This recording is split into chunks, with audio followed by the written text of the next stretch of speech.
friends, good afternoon. My name is Rudra Rudra and today I would like to talk about the tiger. So please listen to me carefully. Tiger is a wild animal.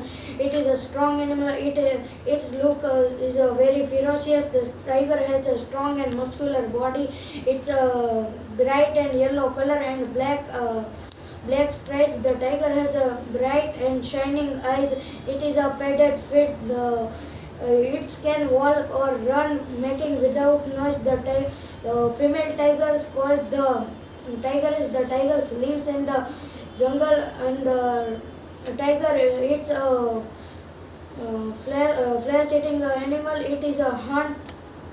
It is a hunt bear, deer, and buffalo. Sometimes tigers enter in a village and the cattle of the sheep is a kill.